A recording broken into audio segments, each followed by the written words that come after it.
Assalamualaikum warahmatullahi wabarakatuh. Halo guys, jumpa lagi dengan LMDM Family.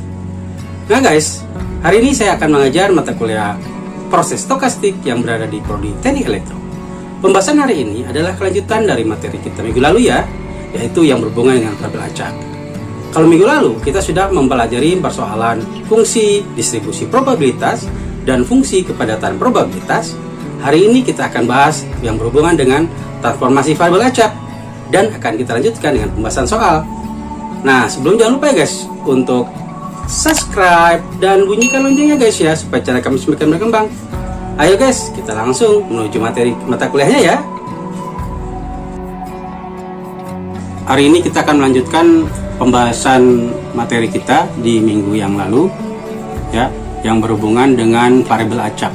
Jadi kalau pembahasan di minggu lalu kita bahas dua subbab, yaitu fungsi distribusi probabilitas dan fungsi kepadatan probabilitas.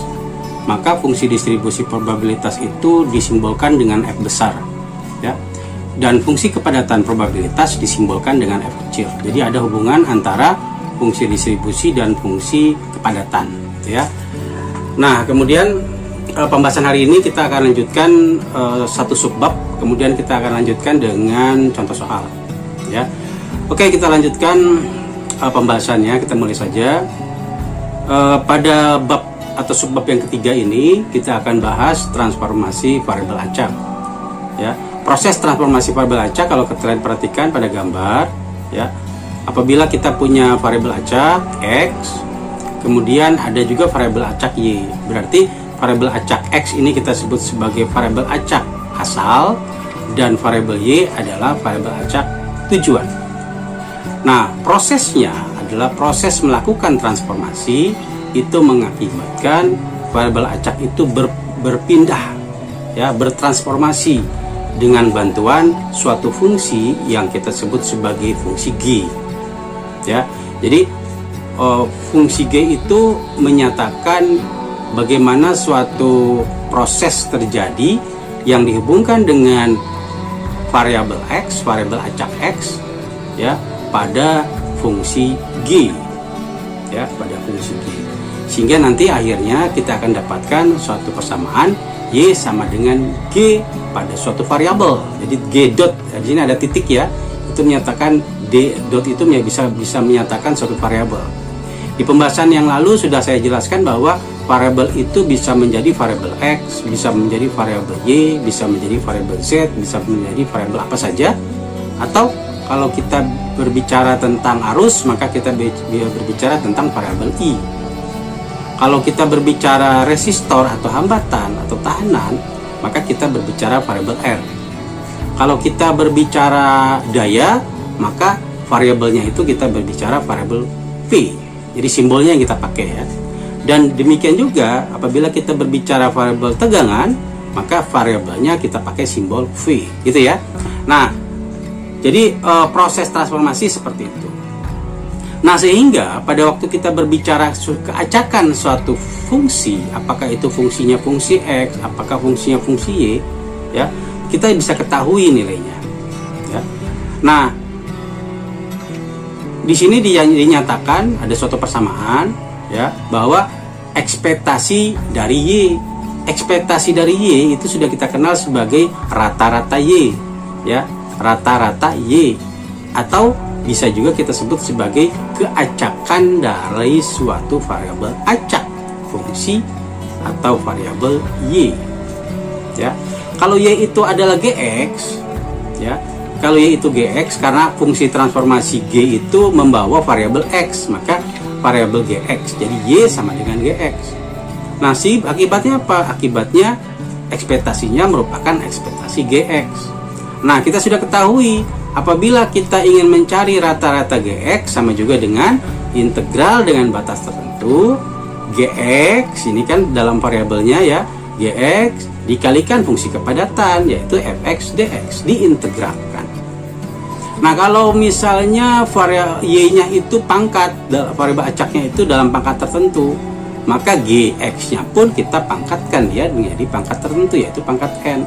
Sehingga pengalinya itu kalau kita lihat di integralnya, Gx pangkat N itu pun akan kita kalikan di mana? Kita akan kalikan di fungsi integral Gx pangkat N dikalikan fungsi kepadatan dx. Ya. Nah, pembahasan tentang transformasi variabel acak itu akan kita bahas menjadi dua bagian ya. Yaitu yang pertama adalah transformasi monoton naik. Transformasi monoton naik itu kecenderungan grafiknya kalau kalian perhatikan ada suatu variabel x dan y, jadi ada sumbu x dan sumbu y. X-nya pada satu titik, x1-nya dan y1-nya menjadi satu titik, kan kemudian cenderung apa? Grafiknya itu kecenderungannya adalah monoton naik. Jadi dia terus bergerak untuk naik. Ya. Nah, kalau kita berbicara transformasi monoton naik, itu nanti larinya kemana? Larinya kepada nilai probabilitas, yaitu probabilitas suatu variabel x pada kondisi x-nya itu lebih kecil sama dengan x1 akan harus sama dengan di sebelahnya, yaitu y1. Jadi sama juga dengan probabilitas y lebih kecil sama dengan y1. Jadi kalau x-nya lebih kecil x1, y-nya pun lebih kecil y1. Kalau x dan y-nya ini kita ubah, jadi kalau y di sini sudah diketahui y lebih kecil y1, sedangkan y ini adalah fungsi gx, maka kita bisa tuliskan ya probabilitas gx lebih kecil dari y1.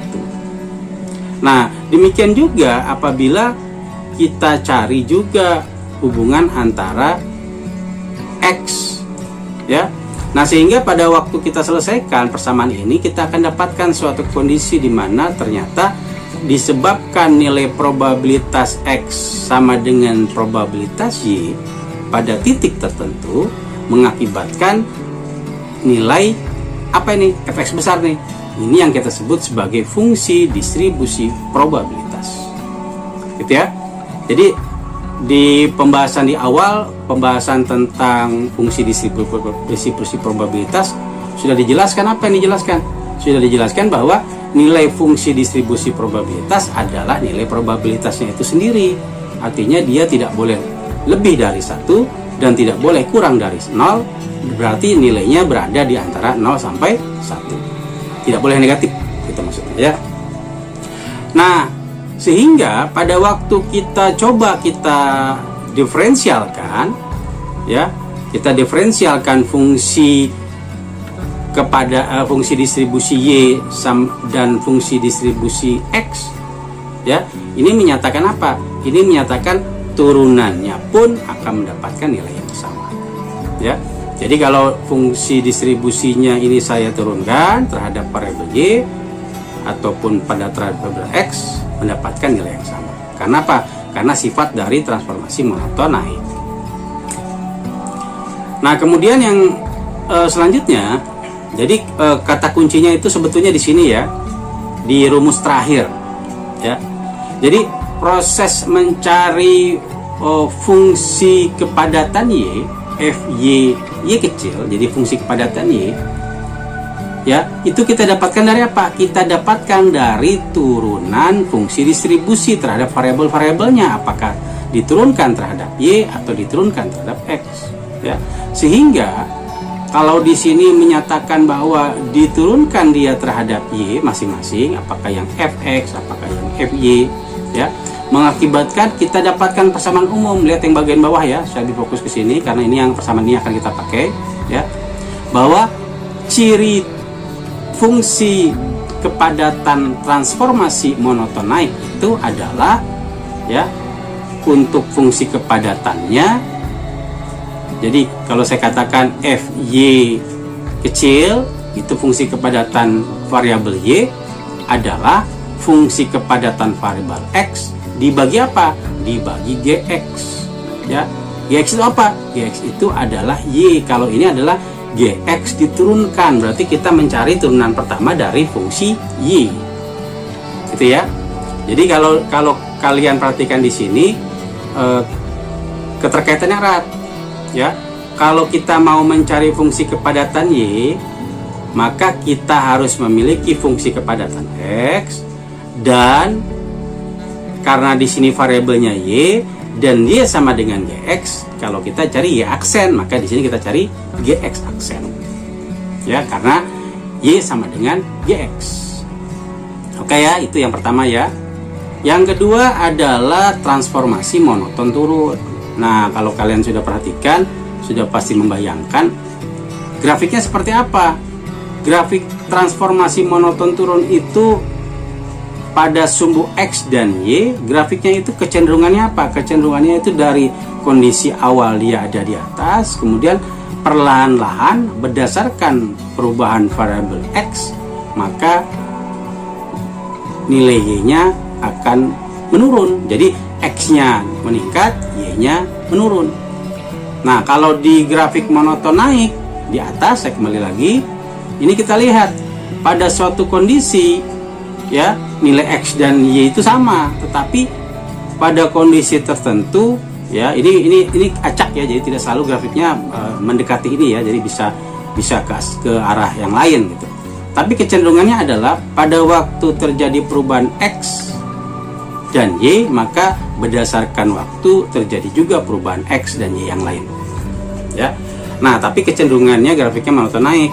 Nah, kalau yang tadi pada waktu terjadi perubahan nilai X1 dan Y1 ya, kecenderungannya apa? Dia akan terus menurun. Mendekati apa? Dia akan terus menurun mendekati nilai 0 ya, akan mendekati nilai 0. Kalau grafik monoton naik, dia kecenderungannya tak terhingga. Kalau yang ini kecenderungannya karena turun, maka dia akan mendekati nilai 0. Nah, sekarang kalau kita lihat ya, apa perbedaannya? Perbedaannya adalah grafik monoton turun, ini saya ambil yang bagian belakang saja ya.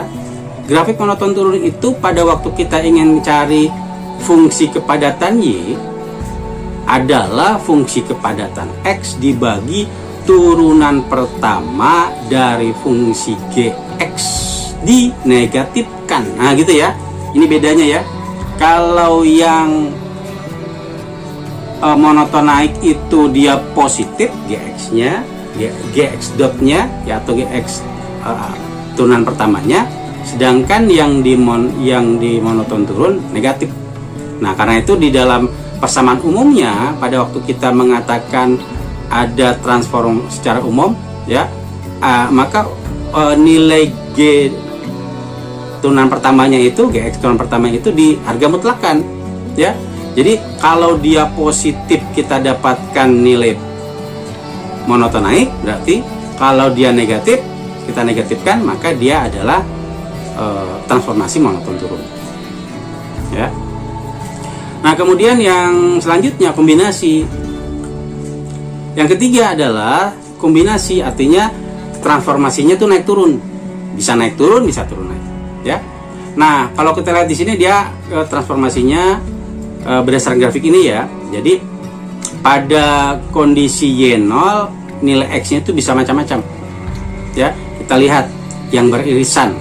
Jadi pada kondisi dia awal dia naik, kemudian melewati X1, kemudian berada di titik puncak, kemudian turun ya, melewati titik lagi di Y0 dan melewati X2, turun, kemudian naik lagi ya, melewati Y0 di mana, di X3, kemudian dia naik. Nah, artinya di sini transformasinya terjadi naik turun naik ya.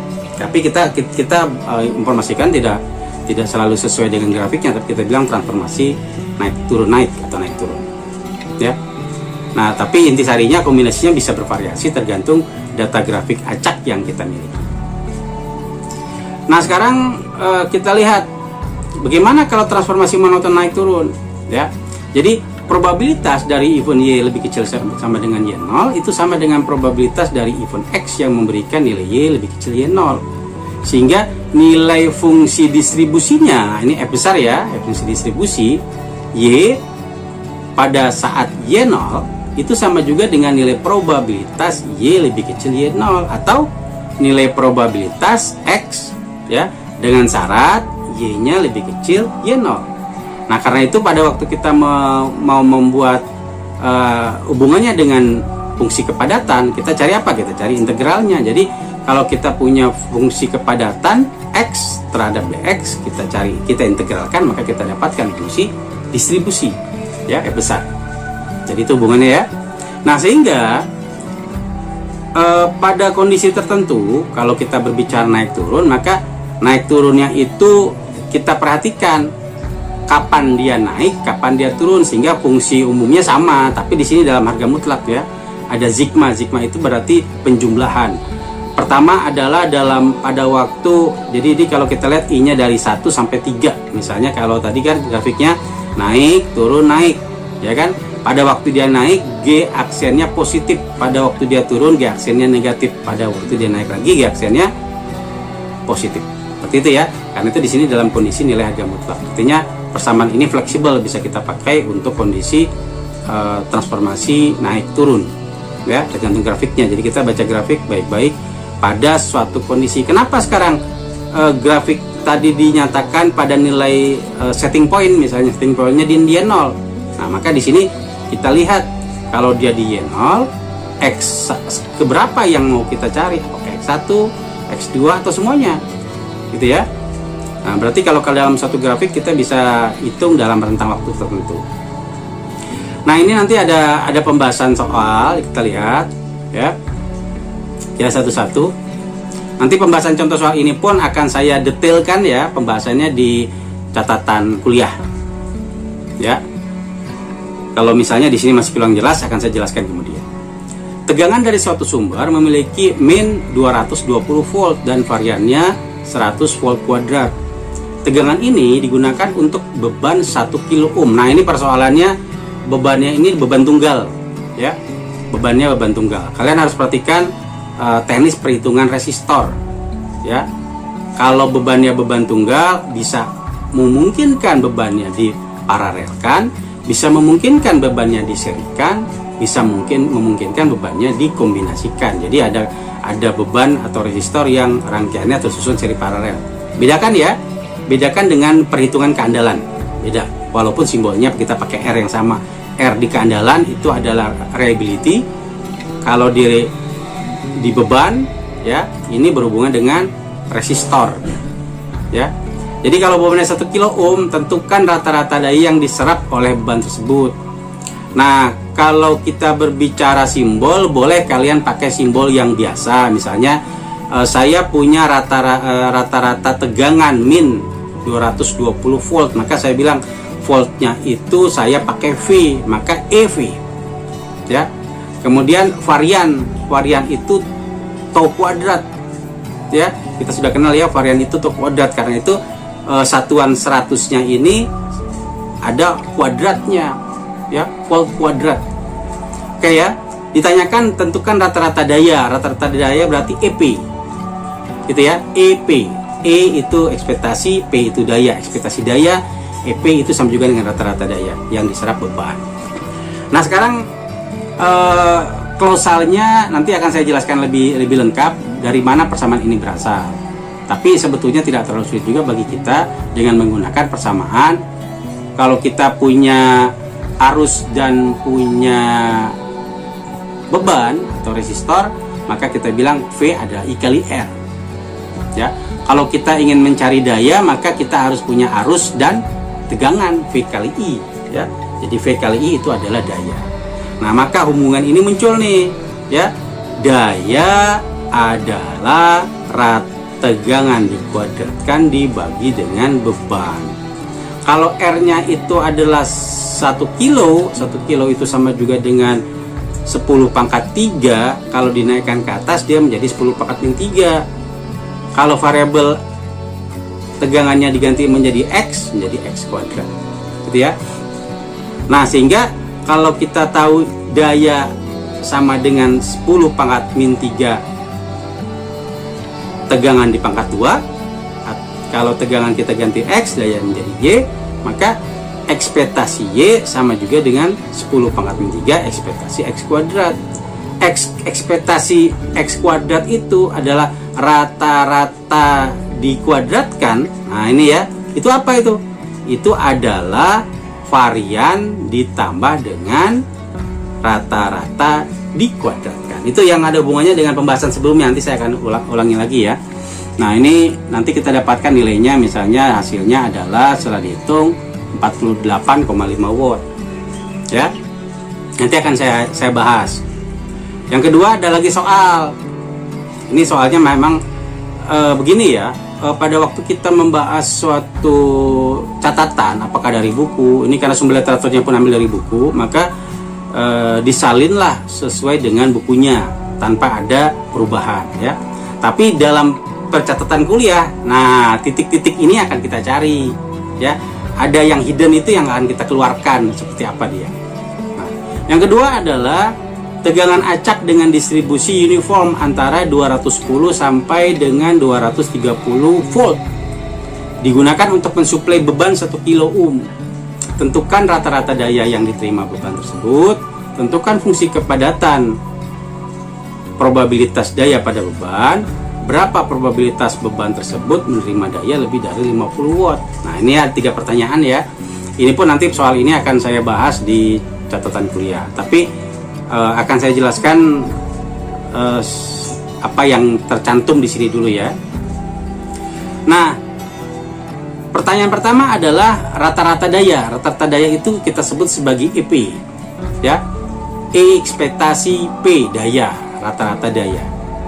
Nah, dalam soal tadi dinyatakan bahwa rata-rata dayanya itu, ya, mendapatkan nilai sekian nih. Nanti dapat nilai sekian ini nanti saya akan jelaskan ya. Jadi fungsi kepadatan tegangan FV, fungsi kepadatan tegangan adalah 1/20. Dari mana 1/20-nya? Nah, nanti saya jelaskan ya. Di mana rentang tegangannya itu berada di antara 210 sampai 230. Nah, ini ya. 210 sampai 230. Nanti akan saya jelaskan kenapa nilainya 101/20. Nanti akan saya jelaskan ya. Kemudian kalau tegangan yang tidak diizinkan, ini tegangan diizinkan, yaitu tegangan yang diketahui ya. Berarti misalnya tegangannya 231 atau 209, itu nilai tegangan yang lain, maka kita nyatakan fungsi kepadatannya 0 ya. Artinya sekarang kita sudah ketahui bahwa secara sederhana kalau tegangannya berada di antara 210 sampai 230, maka fungsi kepadatannya akan kita dapatkan maksimal 1/20 ya. Nah, kemudian dari situ nanti kita akan cari rata-rata tegangan. Rata-rata tegangan EV sama dengan integral VdV. Integral VdV berapa tadi? Di atas ada 1/20 dengan batas ya, dengan batas integral dari 210 sampai 230 ya. V 1/20 dV. 1/20 nya kita keluarkan dari mana 1/20? 1/20 itu didapatkan dari yang fungsi kepadatan ya, 1/20. Nah, kalau kita ini proses integral itu adalah kalau V diintegralkan adalah dipangkatkan dibagi 2 gitu ya. Pangkatnya menjadi pembagi dengan batas, dan kita pakai nih pembatasnya nih ya, batas atas dikurangi batas bawah. Setelah diintegralkan kita masukkan, dapatkan hasil ya, hasilnya 220 volt. Nanti prosesnya akan saya jelaskan. Nah, kemudian kalau kita ingin mencari daya adalah V kuadrat per R. R-nya adalah 10 pangkat min 3. Naikkan ke atas ya, jadi 10 pangkat min 3 V kuadrat. Maka ini kita sebut apa? Ini kita sebut adalah P adalah fungsi dari VGP ya, fungsi dari VGP. Sehingga pada waktu rata-rata daya kita cari, maka sama juga dengan rata-rata GV yang kita cari. Ingat ya, tadi kita sudah ketahui Y sama dengan GX gitu ya, Y sama dengan GX. V kalau di sini fungsi transformasinya adalah V berpindah ke mana? Berpindah ke daya ya. Simbol V berpindah ke simbol P. Maka ada proses transformasi terjadi, yaitu G dot. G dot membawa apa? G dot membawa variabel V ya. Maka GV ini adalah nilai probabilitas nilai daya ya, bukan probabilitas, nilai daya. Kalau daya itu adalah 10 pangkat min 3 V kuadrat, maka ini kita pakai nih ya, GV FV. GV nya berapa? 10 pangkat min 3 V kuadrat. FV nya berapa? 1/20. Nah, ini persamaan sederhana sebetulnya ya, tinggal kita kalikan, berarti V kuadrat yang akan kita integralkan menjadi V pangkat 3/3 ya. Silakan dihitung, maka kita dapatkan nilainya 46,47 watt ya. Prosesnya nanti akan saya jelaskan di pembahasan catatan kuliah. Oke ya. Nah, sehingga fungsi kepadatan probabilitas dayanya pun akan kita hitung bagaimana kalau dia monoton naik. Nih ya, bagaimana kalau dia monoton naik. Kalau dia monoton naik, kalau kita lihat grafiknya, maka grafik tegangan itu yang kita inginkan dia berada di antara tadi 210 sampai 230 ya, 210 sampai 230. Maka GV tadi sudah diketahui nilainya, sedangkan daya sudah diketahui nilainya. Kalau GV kita turunkan ya, maka pangkatnya dikalikan ke depan, 2 kali 10 pangkat min 3, V nya pangkatnya kurangi 1 ya. Kalau dikurangi 1 jadi V saja gitu ya. Nah, nanti proses mendapatkan nilai-nilai, jadi di sini ya, abaikan dulu catatan-catatan kecil yang saya tulis di samping ya. Nah, tetapi yang saya maksudkan adalah bahwa nanti kita akan mencari fungsi kepadatan dengan mendapatkan persamaan baru. Kalian perhatikan ya sekarang. Ini adalah persamaan didapatkan dari pembagi apa? FV dibagi G aksen V. Maka kita dapatkan persamaan ini nih yang tengah ya, dengan batas intervalnya antara 210 sampai 230 itu tegangannya. Nah, tugas kita sekarang adalah kita mencari daya ya. Bagaimana cara mengubah dari tegangan menjadi batas daya, itu akan saya jelaskan nanti ya di pembahasannya. Sama juga halnya dengan ini, persamaan ini kita sederhanakan sehingga kita dapatkan nilai ini. Oke ya. Nah, yang terakhir ya, itu mencari apa? Yang terakhir itu adalah mencari probabilitas beban menerima daya ya. Probabilitas beban memberi daya lebih dari 50 watt itu sama juga dengan kita mencari nilai probabilitas yang lebih dari 50 watt. Probabilitas itu maksimal 1, maka sama juga dengan 1 dikurangi nilai probabilitas lebih dari atau kurang dari sama dengan 50. Jadi salah satu ya, kalau ini lebih besar sama dengan, maka ini lebih kecil saja. Tapi kalau ini lebih besar saja, maka di sininya lebih kecil sama dengan. Artinya tidak ada yang terbuang ya. Nilai probabilitas sama juga dengan fungsi kepadatan, maka kita pakai integralnya ya, batas integralnya sehingga dapat hasilnya. Oke, saya akan jelaskan ya di pembahasan kita di poin kedua. Perhatikan baik-baik ya teknis penjelasannya. Soalnya sama ya, yang soal 1, 2 itu sama yang kita bahas, tapi ini sekarang agak detail. Jadi saya akan memberikan informasi bagaimana, di mana, mengapa gitu ya, masalah itu bisa kita pecahkan. Tegangan dari suatu sumber memiliki min 220 volt dan variannya 100 volt kuadrat. Tegangan ini untuk digunakan mensuplai 1 kilo ohm. Tentukan rata-rata daya yang diserap oleh beban ya.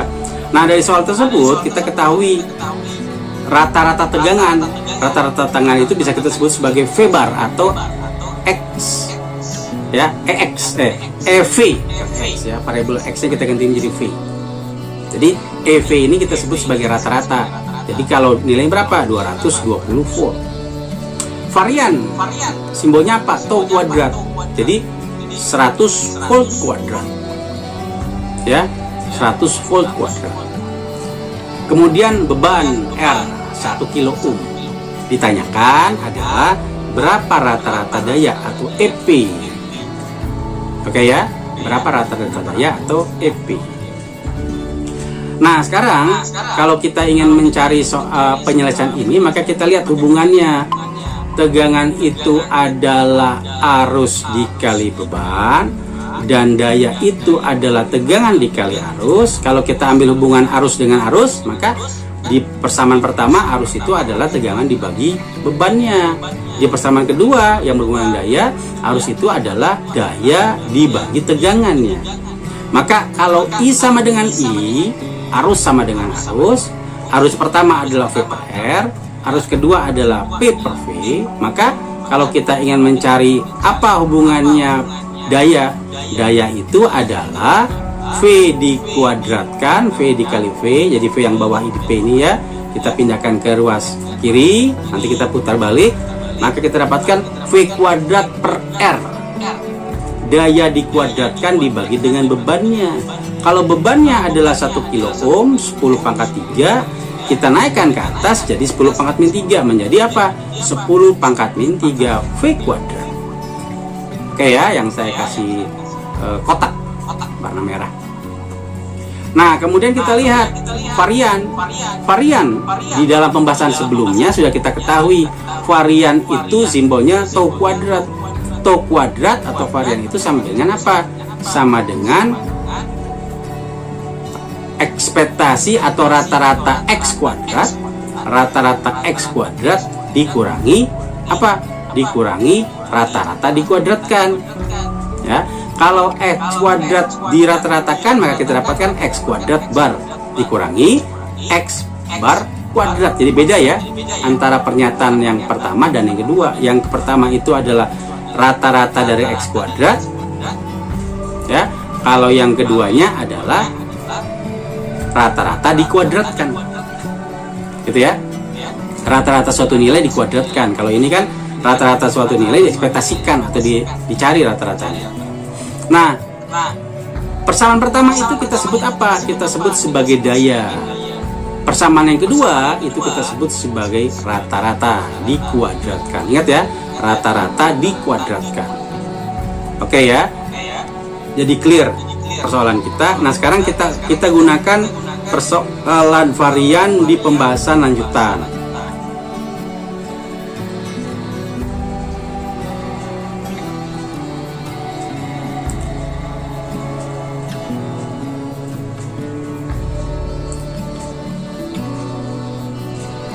Nah, kembali lagi ya, kita tadi soal kita itu menyatakan bahwa daya itu sama juga dengan 10 pangkat min 3 V kuadrat.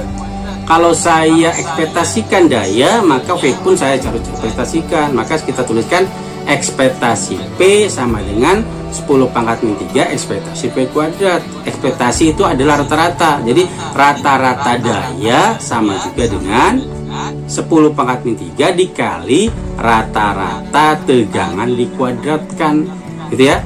Nah, kalau sudah yang awalnya sudah kita ketahui dari persamaan varian itu adalah daya dikurangi rata-rata dikuadratkan, ya.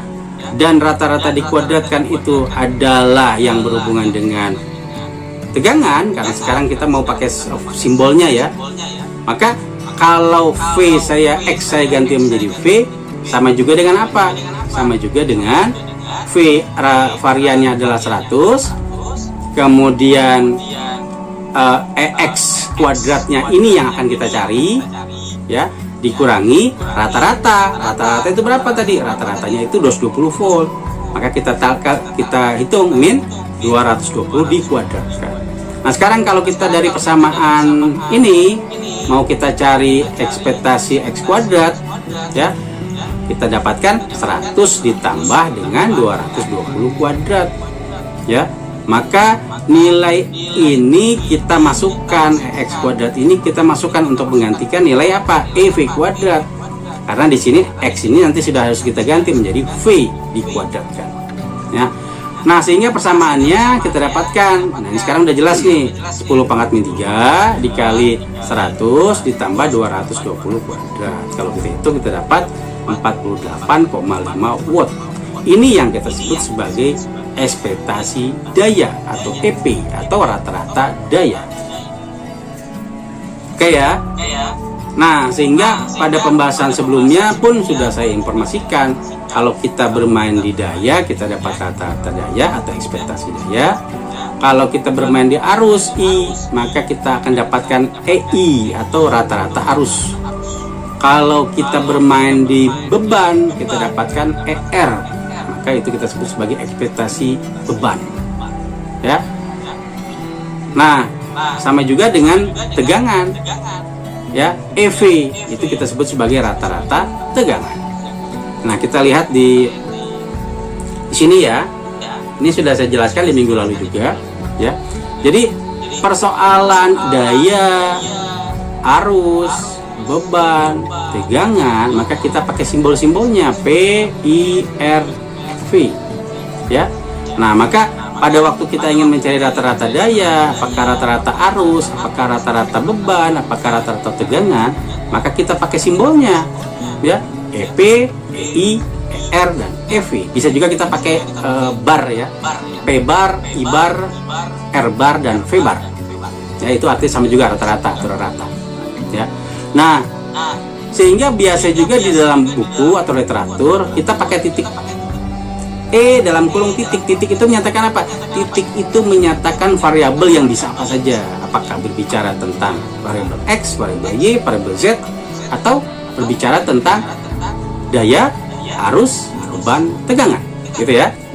Nah, yang juga sudah kita ketahui dari pembahasan kita sebelumnya, pada waktu kita mencari rata-rata suatu variabel X, maka sama juga dengan integral dengan batas tertentu. Ini ada batasnya ya sebetulnya. X dikalikan fungsi kepadatan X. Kalau saya mau mencari rata-rata daya, maka saya harus integralkan daya dikalikan kepadatan daya. Jadi ini pun harus berubah ya. Jadi kalau lihat X, ini P semuanya. Nah, sekarang kalau kita mencari nilai ekspektasi dari suatu variabel dikuadratkan, sama juga dengan integral X kuadrat Fx dx. Fungsi padatan dikali, ya, fungsi padatan ingat ya. Kemudian kalau kita ingin mencari rata-rata tegangan, ya, sama juga dengan integral batas tertentu V Fv. Jadi tegangan dikalikan kepadatan tegangan. Oke ya, ini penjelasan tambahan sehingga memperjelas kita untuk mengerti. Nah, pembahasan kita ini nanti ini sebagai gambaran minggu depan ya. Jadi bukan minggu depan, setelah kita UTS ya, pembahasan lanjutan di bab 4 ya. Itu nanti kita bahas nih. Apa nih? Variabelnya variabel ganda. Kalau yang sekarang kita bahas itu variabel tunggal. Jadi kalau kita berbicara variabel tunggal, itu masih bab yang bahas kita yang sekarang, yaitu Fx, K, Fy, K, Fz. Ya. Tapi nanti di pembahasan yang akan datang di bab 4 kita akan berbicara variabelnya itu variabel yang ganda, ya, bukan tunggal lagi atau multivariabel. Jadi bisa fungsi kepadatannya xx atau xyz atau x dengan y atau x dengan x atau y dengan y atau z dengan z gitu ya. Jadi bisa bervariasi. Ini sebagai gambaran saja ya. Jadi gambaran simbol itu menyatakan persoalan fungsi kepadatan yang lebih banyak, ya. Nah, sudah kalian ketahui bahwa pada dasarnya karena di sini ada masalah integral, maka integral pun harus kalian sudah pahami apakah integral tunggal. Jadi kalau kita punya integral ya, misalnya di sini nilai integral sederhana, integral x dx, x diintegralkan kita dapatkan x kuadrat per 2 dengan batas AB, nanti batas atas dikurangi batas bawah, ya. Bagaimana kalau integralnya itu integral lapis? Apakah yang lapis 2, lapis 3, lapis 4? Otomatis kalau lapisnya lapis 2 ada 2 variabel ya. Kemungkinan ya x, y, maka di belakangnya pun ada dx, dy. Gitu ya, ini sebagai contoh ya, sebagai gambaran bahwa ternyata persoalan integral kita pakai di pembahasan kita ini. Nah, saya akan membahas ya lanjutan pembahasan kita. Perhatikan baik-baik ya.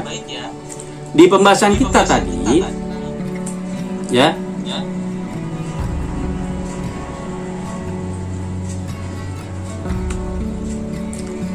Di pembahasan kita tadi ada nilai batas ya di soal nomor 2 ya.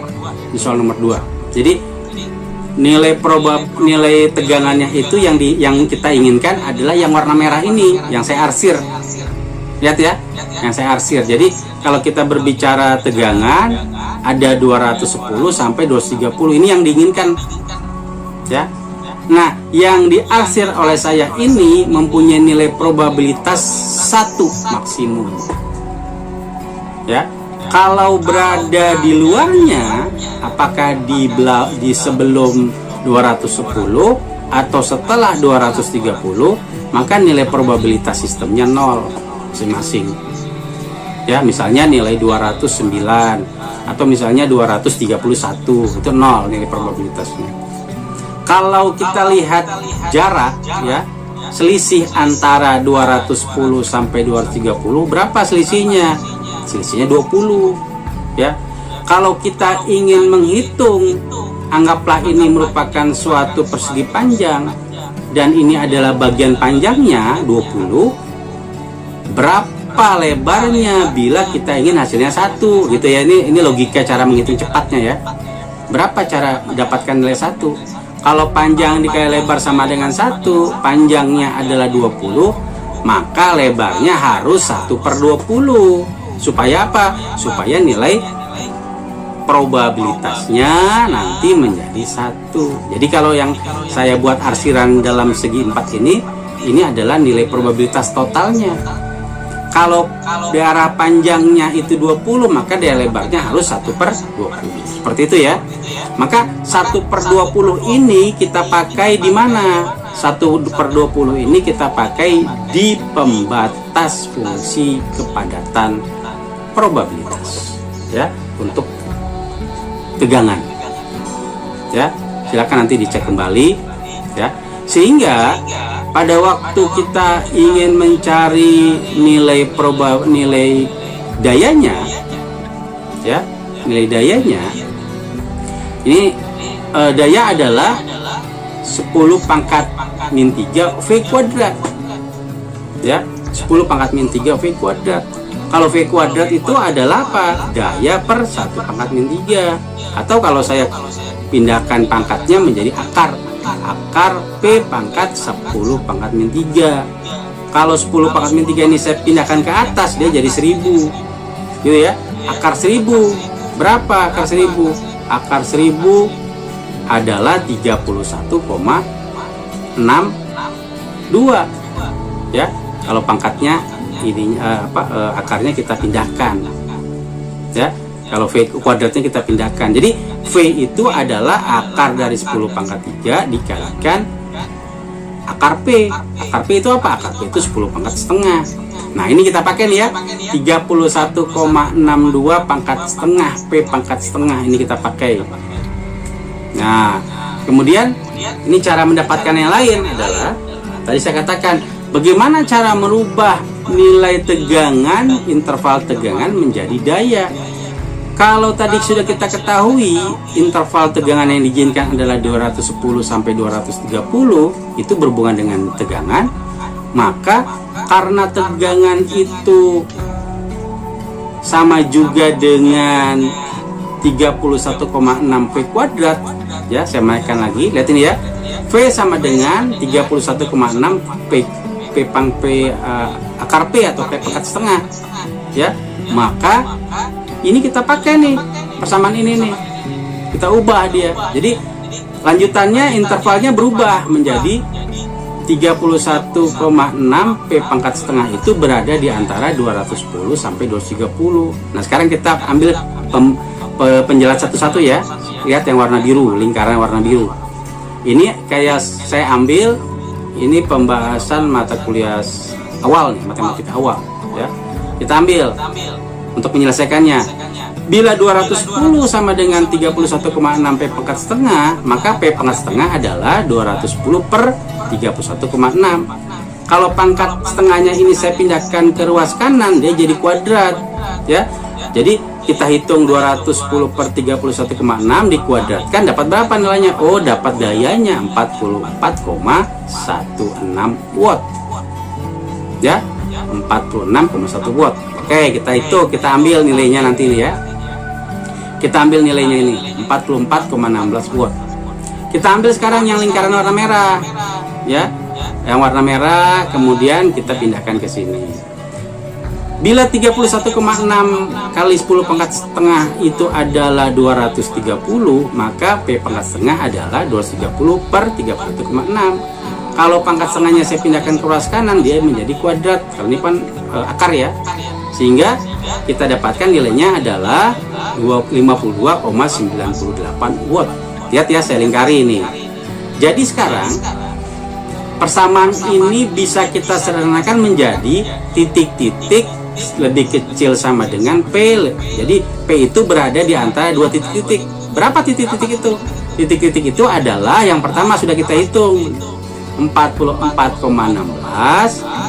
Yang kedua adalah 52,98. Maka ini menjadi interval yang awalnya dari tegangan atas ya, P adalah 210 sampai 230. Tapi sekarang ini dia berubah menjadi apa? Dia menjadi interval daya, yaitu berada di kisaran 44,16 sampai 52,98. Berarti ya, daya yang diizinkan itu cuma di antara ini 44,16 sampai 52,98. Bagaimana kalau misalnya kita ingin mengecek daya yang 53? Berapa nilai probabilitasnya? 0, karena di luar itu. Kalau misalnya saya dapatkan nilai 44, berapa dayanya? 0, karena 44 berada di luar nilai minimum yang diizinkan. Gitu ya. Nah, sehingga kalau kita berbicara diagram nilai probabilitas, ini pembahasan nanti akan nyambung ke pembahasan lanjutannya ya. Jadi pada waktu kita punya nilai probabilitas dengan daya, ini daya ya. Jadi probabilitas daya maksimalkan 1. Ini probabilitas itu maksimal 1. Ya, yang saya kasih lingkaran 1. Maka probabilitas sistem pada daya maksimal 1 berada di antara rank 44,16 sampai 52,98. Itu maksimal 1. Berarti kalau kita bagi dia menjadi dua kondisi, misalnya nih, saya bagi jadi dua, bagian A dan bagian B dengan hasilan yang berbeda, ya. Maka kalau saya mau cari nilai penjumlahan nilai probabilitas A ditambah nilai probabilitas B itu sama juga dengan 1. Berarti kalau saya mau mencari probabilitas A pasti dapat hasilnya kalau yang B-nya diketahui, atau sebaliknya, kalau saya ingin mencari nilai probabilitas A akan dapat juga hasilnya bila nilai probabilitas B-nya diketahui. Nah, sekarang bagaimana kalau tadi dalam soal ya, nilai probabilitas dayanya itu 50 ya, bagaimana? Berarti lebih dari 50, jadi bisa di antara. Jadi kalau lebih dari 50 itu berarti dari yang saya arsir yang warna jingga ini ya, warna. Kemudian kalau yang warna kuning itu berarti kurang dari 50 dayanya, gitu ya. Jadi karena 50 punya nilai, ada nilainya karena dia masuk dalam range 44 sampai 52,98. Tapi kalau tadi saya katakan bagaimana kalau nilainya di luar itu, apakah di nilainya 44 atau nilainya 53 misalnya ya, udah di luar itu, maka nilai probabilitasnya 0, kita langsung hitung. Ya, hati-hati, mungkin saja dalam tugas ataupun dalam ujian bisa saja soal-soal ini seperti itu. Ya, nah kemudian yang harus kalian perhatikan adalah beban. Tadi kita cuma bebannya tunggal, jadi bisa saja bebannya itu beban paralel, misalnya R-nya diketahui R1 25 kilo, R2 25 kilo, R3 25 kilo. Maka kalau kita ingin mencari variabel resistor dengan paralel, kita pakai 1 R total sama dengan 1 per R1 ditambah 1 per R2 tambah R1 per R3. Itu mencari untuk resistor penggantinya ya, untuk mencari resistor penggantinya. Maka kalau nilainya 25, kita hitung 1/25 kilo, per 1/25 kilo, per 1/25 kilo, maka kita dapatkan 3/25 kilo, atau kita balik habis itu ya, totalnya adalah 25 kilo per 3, atau kita dapatkan 8,33 kilo ohm ya, atau 8.333 ohm. Nah, mungkin saja juga rangkaiannya tersusun dengan variabel yang berbeda. Nah, kemudian tadi diketahui bahwa simpangan baku ya. Jadi pada waktu kita berbicara ada simpangan baku, ada varian, perhati baik-baik nih dalam soal ya. Jadi bisa saja dalam soal tidak diketahui varian, tapi simpangan baku. Simpangan baku itu simbolnya adalah tau kuadrat. Simpangan baku bisa juga kita kenal sebagai simpangan standar. Jadi kalau misalnya tau-nya itu adalah 15 volt kuadrat, maka variannya kita kuadratkan dari simpangan baku, yaitu 15 volt kuadrat dikuadratkan ya. Maka kita dapatkan 15 dikuadratkan, kita dapatkan 225, satuannya menjadi volt kuadrat. Ini jadi varian. Jadi mencari varian dari simpangan baku itu tidak terlalu sulit, tinggal kita kuadratkan saja. Nilainya dikuadratkan, satuannya pun dikuadratkan. Beda ya. Beda dengan pembahasan kita di persoalan yang dulu. Kalau kita punya beban dengan keandalan, nah ini bukan resistor ya, keandalan R1, R2, R3 dengan nilai keandalannya masing-masing diketahui, maka nilai probabilitas untuk sistem tersusun paralel ini kita ambil nilai yang jelek ya, kondisi yang jelek atau yang rusak. Jadi kalau yang rusak dari 0,9 0,1, yang rusak dari 0,8 0,2, yang rusak dari 0,7 yaitu 0,3. Jadi 1 dikurangi perkalian nilai yang jelek itu semua, gitu ya. Nah, ada lagi kondisi di mana ini saya sedikit memberikan pembuka wawasan kalian untuk soal-soal klasik ya yang berhubungan dengan pembahasan kita. Bisa saja R2-nya ini ideal. Kalau ideal itu artinya nilai probabilitasnya itu 1. Ya, kalian perhatikan, apabila sistem terhubung secara paralel, kemudian di situ ada bagian yang ideal, kondisinya bagus sekali, ya, seberapa jelek pun R2, R1 dan R3, maka tidak mempengaruhi itu. Sehingga kalau kita lihat 1 dikurangi 0,1 dikali 0. Kenapa dikali 0? Karena nilai yang jelek dari 1 tidak ada. 0 dikali suatu nilai apapun, maka hasilnya 0. Maka hasilnya jadi 1 min 0. Hasilnya 1. Oh, ternyata kalau sistem terhubung paralel, di mana di situ ada satu bagian yang ideal, maka sistem itu sudah membantu proses terjadinya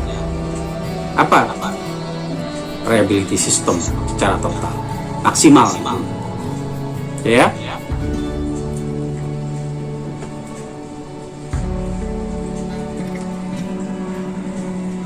Nah, harap karena itu dalam soal perhatikan baik-baik, ini hal-hal yang mungkin saja kalian latah gitu ya, hati-hati. Kalau kita berbicara reliability, hitungnya dengan proses reliability.